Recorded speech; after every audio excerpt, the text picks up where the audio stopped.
So, kamusta po mga ka-Streetwise? Ako po si Takeru Miyamoto at welcome po sa aking munting channel. So mga kababayan, meron pong trending na video dito na kumakalat po online. At ang nag-share nga po nito is yung mga taga-suporta ni Digong, ni Duterte. So base po sa video po na to no, na ipapakita ko rin mamaya na may pangyayari doon po sa isang rally ng Alyansa ng Bagong Pilipinas ni PBBM na habang nagsasalita nga daw po si Presidente Bongbong Marcos, napahiya daw ito. At ang sinisigaw ng mga tao kasi ay Duterte, di ba? Duterte! Duterte! Parang ganon, di ba? So ngayon, syempre ako, ni-research ko nga ito kung totoo. Kasi una sa lahat mga kababayan, DDS po nagpakalat eh. At ang nakakalungkot dito mga ka-Streetwise, nung binabasa ko nga po yung mga comments, is naniwala po ang mga tao dito. So pag-usapan ngayon natin kung totoo ba ito o gawa-gawa na namang fake news ng mga putang ina ng mga Duterte vlogger po na to, especially ni Maui, ni Julius. Putang ina, Julius. Oh. Ito po, shinare to ni Maui Spencer. Sabi niya dito, how does it feel, Bongbong Marcos Jr.? Bungol-bungulan match, ayaw ng mga Pilipino sa mga katulad mong walang utang na loob. Tira yun, di ba? Ayan, no? So, yan. Mamaya, papakita ko sa inyo mamaya. Oh.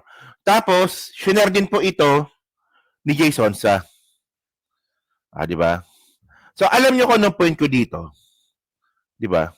Ang lalakas ng loob na magpakalat ng fake news. Tapos, pag pinapatawag naman sila sa Kongreso para explain itong mga katulad po nitong mga kawalanghiyaan po na to, ayaw po nila pumunta. Isipin nyo, di ba? Gagawa-gawa kayo ng fake news, hindi nyo naman pala kayang panindigan. At ang malungkot dito, naniniwala po ang mga bobo na Duterte supporter. Ngayon explain natin, Takeru, paano mo naman nalaman na fake yung video? So, panoorin muna natin. Actually, hinanap ko pa talaga to ha. Walang hiya kayo ha. Oh. So, ito yung video pinapakalat nga po nila, no? So, lakihan muna natin para mapanood nyo ng maayos. Ito, yan, ganyan na lang, sige. So, ito yung pinapakalat nilang video eh. Ito nga yun, sige.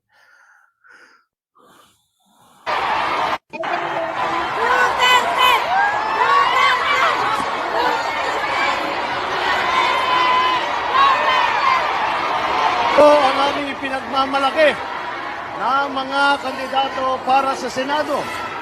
Ngunit, pagkamat nakatuon ng pansin natin sa ating mga kandidato.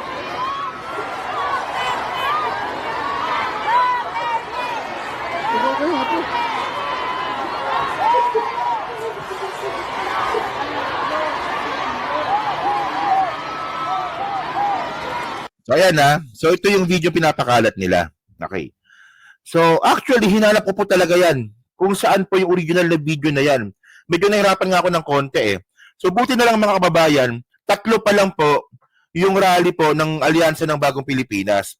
So, ang una nating hanapin dito, ito. Yung suot-suot po ni Andrew E. Taka lang ha. Ito. So, ang suot-suot po ni Andrew E. Diba? Ito, ayan yan. Meron siyang hawak na t-shirt na pula, nakaitim na, what they call this, nakaitim na sweatshirt, tsaka yung maong niya kupas.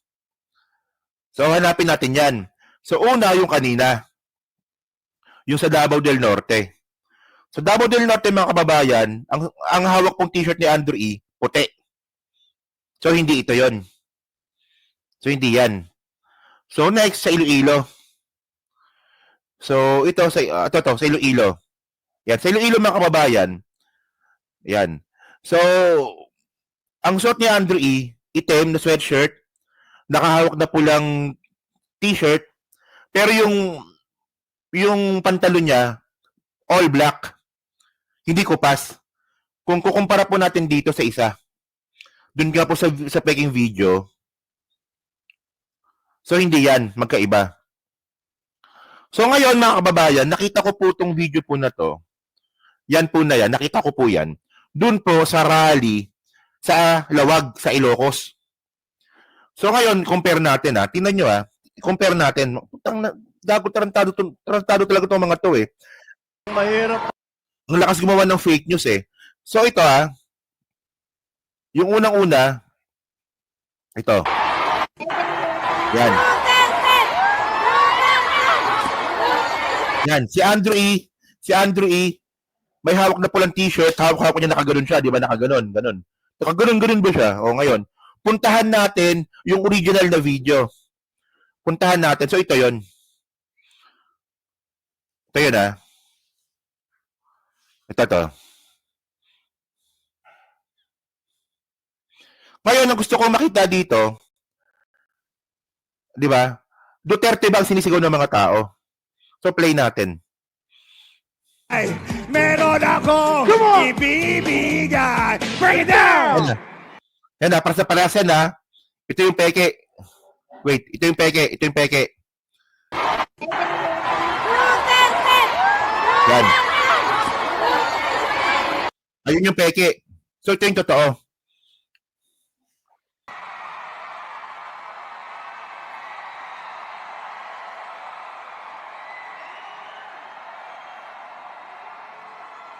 Oh, di ba?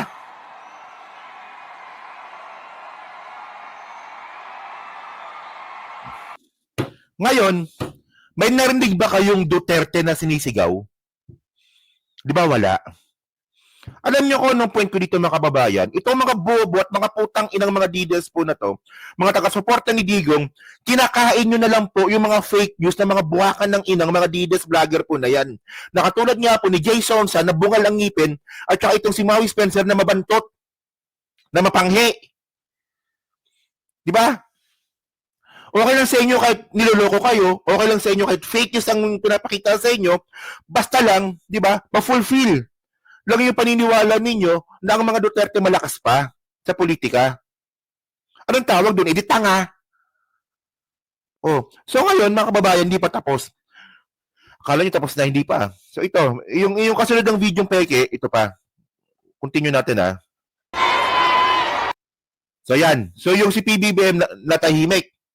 Diba? Kasi sumisigaw nga daw yung mga tao ng Duterte. So nahanap ko rin po yung video na yan. Pero play muna natin yung peke ulit.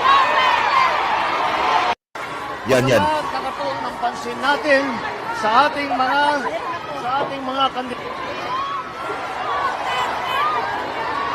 Oh, yan Ngayon na pinapalabas dito, kaya daw po natahimik si PBBM kasi ang sinisigaw daw po ng mga Tagalawag, isipin nyo naniniwala ba kayo nasa Ilocos, sa Lawag, ang sisigaw ng mga tao doon Duterte? Oh, pero by the way, pakita ko yung video original. Ito yung video na original na tinampered nila. Hindi kasi nakakainis no? O to. Panoorin nyo to. Yan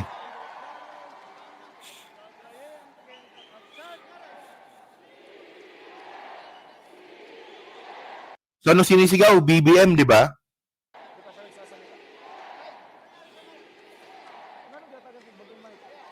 Kailyan, Ilocos, Cagayan, ken kakabsat na imbag nga malemyo amin.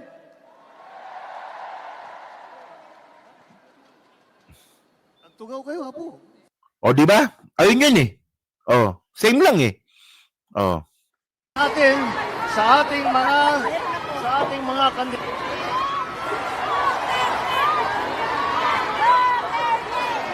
Tugaw kayo, Apo.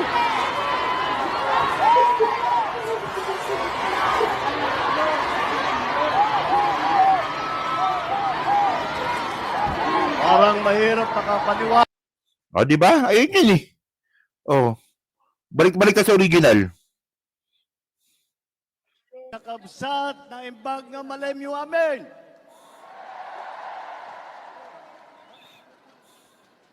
Nagtugaw kayo, Apo. Oh.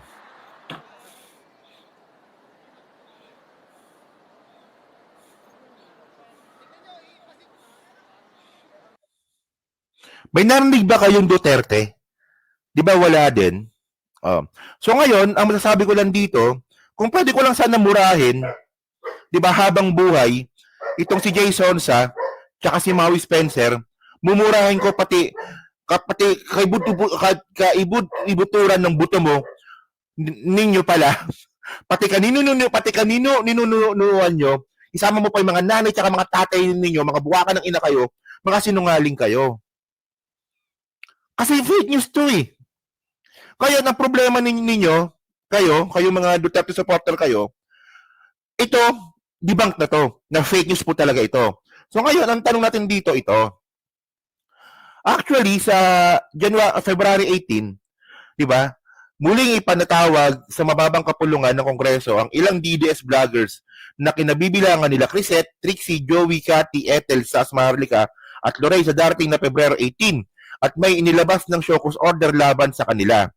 So actually, hindi lang po laban sa kanila. Pati rin po itong si Jason Sa at saka itong si Maui Spencer, may mga show cause order na rin po yan. Ngayon, ako naniniwala ako na hindi pa rin po nila pupuntahan po yan kahit may show cause order sila. So ang point ko dito mga kababayan, ayaw nyo palang mapatawag. Ayaw nyo palang sitahin kayo ng mga congressman. Di ba? Ang tanong dito, bakit patuloy pa rin pa kayo nagpapakalat ng peking balita? Peking balita yan eh. Di ba? So dapat kasi ako naniniwala naman ako na dapat talaga nire-regulate na po yung mga vlogger. Di ba? Pero ang pinaka-concern dito, paano mare-regulate ang mga vlogger nang hindi po sasagasaan yung freedom of expression? Ayun lang po yun. Kasi mga kababayan, kung hindi po na-regulate ang mga vlogger, patuloy pa rin po na magkakalat ng fake news itong mga taong katulad ni Jason sa na bungal at saka itong si Maui Spencer na mapanghe. So kung hindi po ito mare-regulate ngayon, magiging parang magiging tolerate ito eh. Parang tino-tolerate po natin. Paano pag naging normal na lang pala ito? Di ba parang nagiging normal na lang po ito eh. Alam naman po nating mali. Di ba nakuha niyo yung point? So ngayon, ewan ko po. Pero nung napanood ko na to kanina, alam ko na peke kasi gawain na po talaga ng mga DDS po, yung mga gumawa po ng ganyan klase mga video. So ang point dito, ano ang intensyon? Ano ang intensyon ng mga taong ito kung bakit nila ginagawa ito? Ano ba, niloloko nyo ba sarili ninyo? Niloloko nyo ba yung mga tao? Oh. Di ba? By the way, so abangan natin yan sa February 18. Sure naman ako na hindi pupunta yung mga buwakan ng inang mga yan kasi mga takot po yan. Di ba? So yun mga ka-streetwise, Kasi, di ba, medyo, ito to. So dyan po sa Team Replay, ano masasabi nyo nga po dito sa mga pinagkakalat po na peking video na pahiya daw po ang presidente kasi nga daw po, sinisigaw daw po ng mga tao dun po sa rally, Duterte. Di ba? So kayo ba, dapat ba parusahan na itong mga taong ito? Di ba? At saka nakakalungkot dito, ano rin po masasabi nyo nga po dito po sa mga taong naniwala? Marami naniwala kasi kung babasahin po natin yung mga comments sa mga post po ng dalawa po na yan, ang daming naniwala. So ang daming tangang Pilipino pa rin. No? Ako ba? So yan so comment na po sa baba at binabasa ko pong lahat yan. Nandiyan po sa Team Replay, syempre, pa-like, pa-subscribe at kung di naman kalabisan, pa-share na rin po ng video po na to. So hanggang sa muli po, kita na lang ulit tayo sa susunod nating content. So thank you, salamat, and bye-bye.